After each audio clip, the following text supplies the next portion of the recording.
नमस्कार, मैं आरती शर्मा जन समय न्यूज में आपका स्वागत करती हूँ। आज के मुख्य समाचार। आस्था पूर्वक धूमधाम से मनाई गई शनि जयंती। पायलट ने कहा, जनता की आशाओं पर खरी नहीं उतरी बीजेपी सरकार। एमएलए ने नर्मदा सप्लाई का वॉल खोलकर किया शुभारंभ। कलेक्टर ने कहा, कोई भी अधिकारी बिना सूचना मुख्यालय नहीं छोड़े। धरने पर बैठे विद्यार्थी मित्र की तबीयत बिगड़ी, 5वें दिन भी धरना जारी। अब खबरें विस्तार से।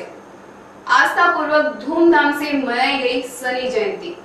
हर वर्ष की भांति इस वर्ष भी जालोर के स्वरूपपुरा रोड स्थित शनि धाम में गुरुवार को शनि जयंती महोत्सव आस्था पूर्वक धूमधाम से मनाया गया, जिसके तहत 25 मई को सवेरे 5 बजे से शनि भक्तों ने शनि देव की विशाल प्रतिमा पर तिलाभिषेक कर सुख शांति की कामना की। शनि धाम परिसर में पूरे दिन भक्तों की रेलम पेल लगी रही, जिसके दौरान सैकड़ों श्रद्धालुओं ने शनि भगवान के दर्शन लाभ प्राप्त किए। वहीं सायकाल 7:30 बजे विशाल महाआरती का आयोजन किया गया, जिसमें दर्जनों शनि भक्तों ने शनिदेव के जयकारे लगाते हुए महाआरती में भाग लिया। आज शनि जयंती और शनि अमावस्या का अद्भुत संयोग होने से दिन भर शनि धाम पर भक्तों की लंबी कतारें लगी रही। वहीं शाम को महाआरती के पश्चात एक शाम शनिदेव के नाम से भव्य भक्ति संध्या का आयोजन किया गया, जिसमें अलका शर्मा एंड पार्टी तथा ग्यारसी लाल एंड पार्टी ने भजनों की मनमोहक प्रस्तुतियां दी। भजन संध्या में सैकड़ों श्रद्धालुओं ने भाग लिया। पायलट ने कहा, जनता की आशाओं पर खरी नहीं उतरी बीजेपी सरकार। कांग्रेस प्रदेशाध्यक्ष सचिन पायलट ने गुरुवार को जालोर के सर्किट हाउस में आयोजित प्रेस कॉन्फ्रेंस में बीजेपी सरकार पर निशाना साधते हुए कहा कि भाजपा सरकार जनता की आशाओं पर खरी नहीं उतर पाई है। 3.5 वर्ष का कार्यकाल सिर्फ घोषणाएं करने में बीजेपी सरकार ने पूरा कर दिया और अभी भी लगातार मात्र घोषणाएं ही की जा रही है।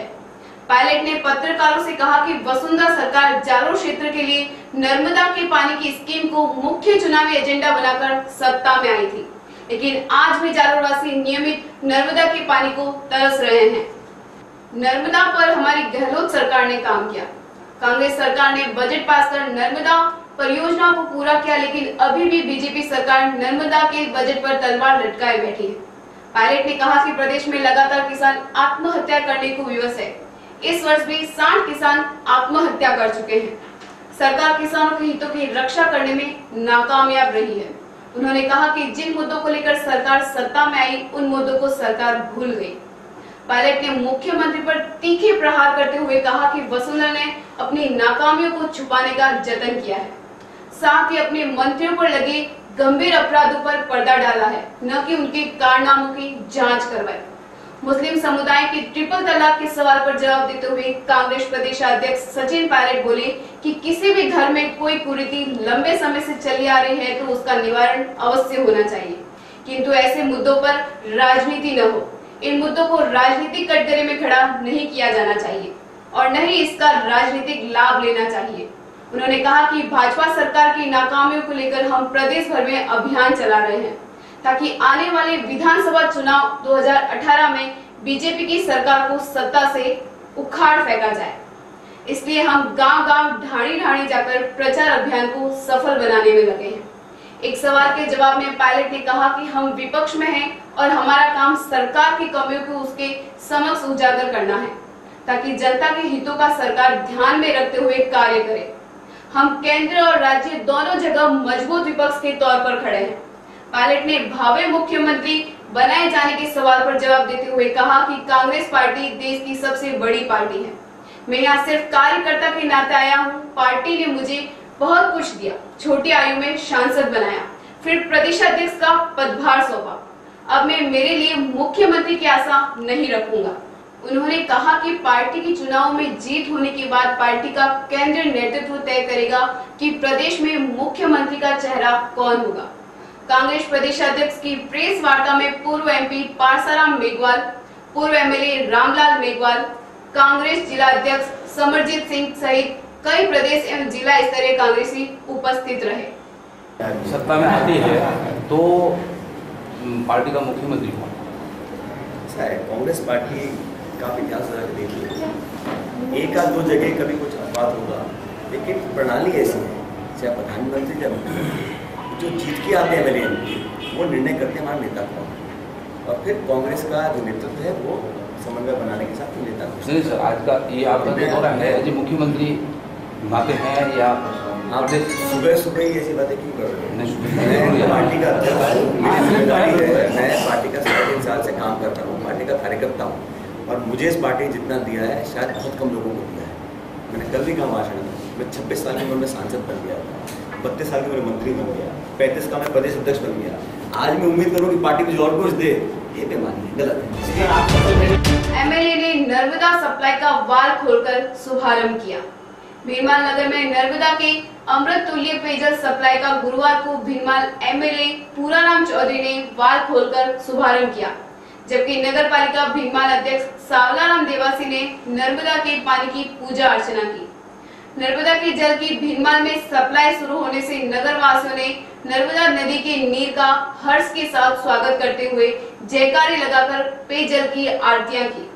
विधायक चौधरी ने कहा कि भीनमाल में अब नियमित तरीके से प्रत्येक वार्ड मोहल्ले में नर्मदा के पेयजल की सप्लाई होगी। एमएलए ने बताया कि स्टोरेज के लिए टंकियों का निर्माण करवाया जाएगा ताकि सप्लाई सुचारू रूप से हो सके। इस अवसर पर बीजेपी उपाध्यक्ष जयरूपाराम माली, नगर अध्यक्ष भरत सिंह भोजाणी, जोरावर सिंह राव, एक्सीएन डीसी डांगी, नरेश अग्रवाल सहित काफी संख्या में नगरवासी एवं भाजपा कार्यकर्ता उपस्थित रहे। कलेक्टर ने कहा, कोई भी अधिकारी बिना सूचना मुख्यालय नहीं छोड़े। जिला कलेक्टर लक्ष्मी नारायण सोनी ने कहा कि कोई भी अधिकारी बिना सूचना के मुख्यालय नहीं छोड़ेंगे, इसमें लापरवाही बिल्कुल ना बरते।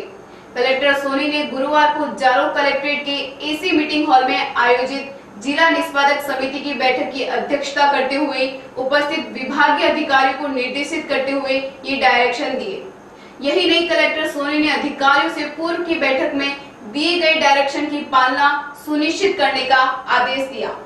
उन्होंने आईसीटी लैब को दुरुस्त करने के निर्देश देते हुए कहा कि सभी संस्था प्रधान स्क्रीनशॉट के प्रिंट आउट लेकर जमा करावे ताकि पता चल सके कितने कंप्यूटर सिस्टम संचालित हैं और कितने बंद पड़े हैं। कलेक्टर ने कहा कि सभी स्कूलों की जांच की जाएगी। इसके लिए समस्त संस्था प्रधान कम से कम 10% नामांकन बढ़ाने के लिए प्रयासरत रहे।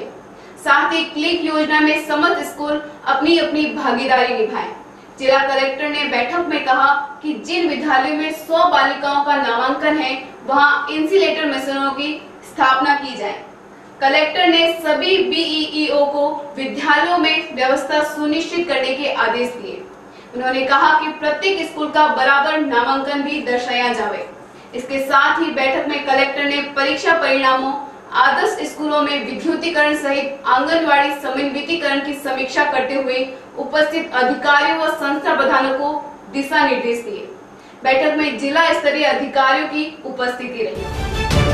धरने पर बैठे विद्यार्थी मित्र की तबियत बिगड़ी, 5वें दिन भी धरना जारी। जिला कलेक्ट्रेट के आगे विद्यार्थी मित्रों का धरना प्रदर्शन गुरुवार को 5वें दिन भी जारी रहा। धरने के दौरान एक विद्यार्थी मित्र की अचानक गर्मी से तबियत बिगड़ गई। एम्बुलेंस की सहायता से बीमार विद्यार्थी मित्र को जिला अस्पताल में भर्ती करवाया गया। राजस्थान विद्यार्थी मित्र शिक्षक संघ के पदाधिकारियों ने शिक्षा विभाग एवं सरकार के विरुद्ध नारेबाजी करते हुए प्रशासन को चेतावनी दी कि समय रहते यदि विद्यार्थी मित्रों की मांगे पूरी नहीं की गई तो धरना प्रदर्शन और तेज किया जाकर आमरण अनशन किया जाएगा। इस मौके पर विद्यार्थी मित्र शिक्षक संघ के जिला अध्यक्ष कुंदन सिंह बालावत, अचलाराम, सोनाराम, गायत्री शर्मा, डूंगर सिंह, कैलाश, मीठाराम और दिलीप सिंह सहित कई विद्यार्थी मित्र उपस्थित थे। और अंत में मौसम विज्ञान की खबरों में जालोर शहर का अधिकतम तापमान 43 डिग्री सेल्सियस और न्यूनतम तापमान 29 डिग्री सेल्सियस दर्ज किया गया। जन समय न्यूज की समाचार खबरों में आज इतना ही। कल फिर हाजिर होंगे नए समाचारों के साथ। तब तक के लिए आज्ञा दीजिए। जय भारत, जय जालोर।